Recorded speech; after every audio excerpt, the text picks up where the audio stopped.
আমি যেহেতু আমি গোৰেশ্বৰ সমষ্টি আমি নতুনকে পাইছো, আগেতো আমাৰ গোৰেশ্বৰ সমষ্টি ৰঙিয়া সমষ্টিৰ অন্তৰ্গত আছিল, কিন্তু ৰঙিয়া সমষ্টিত বহুত MLA বিধায়ক গেল, কিন্তু আমাৰ গোৰেশ্বৰটো কোনো উন্নয়ন নহল।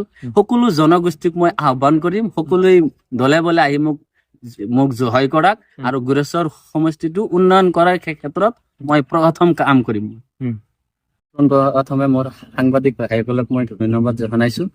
আমাৰ ৰাষ্ট্ৰীয় ওলামা কাউন্সিল দলৰ ফালৰ পৰা মই কোটিপুৰ গোৰেশ্বৰ বিধানসভা সমষ্টিৰ পৰা মই প্ৰাৰ্থিত্বত হাবিদাৰ আছিলো।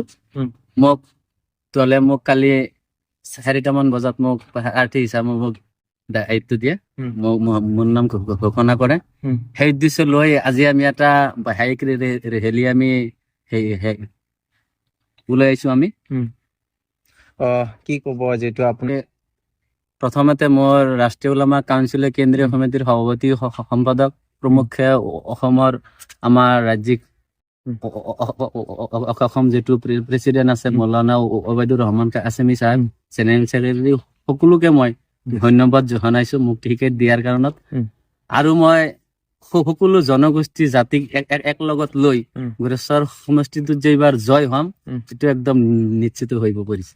যিটো আপুনি জানে যুঁজ হলি কাৰ লগত হ'ব? যুঁজ হলি বিজেপিৰ লগত হ'ব, কাৰণ কংগ্ৰেছৰ লগততো কেতিয়াও নহয় যুঁজ। কাৰণ কংগ্ৰেছে যেতিয়ালৈকে পৰিয়াল কেন্দ্ৰিক ৰাজনীতি কৰি থাকিব, কংগ্ৰেছে হাৰি থাকিব। কাৰণ সিহঁতৰ পৰিয়াল কেন্দ্ৰিক সিহঁতে কৰে, সেইকাৰণত কংগ্ৰেছে হাৰিব। কংগ্ৰেছৰ লগত আমাৰ হেৰি নহয়। এতিয়ালৈকে কংগ্ৰেছৰ প্ৰাৰ্থী দিয়া নাই, কি ক'ব এই ক্ষেত্ৰত?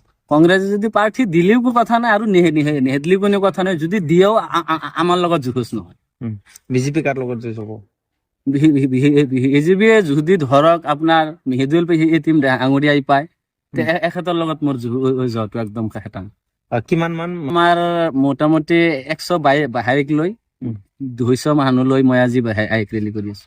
কৰ পৰা পবিত্ৰ ৰমজান মাহ, সময় কম, গধূলি হোৱাৰ লগে লগে আমাৰ ইফতাৰৰ টাইম হয় আজি, আৰু বতৰটো বেয়া।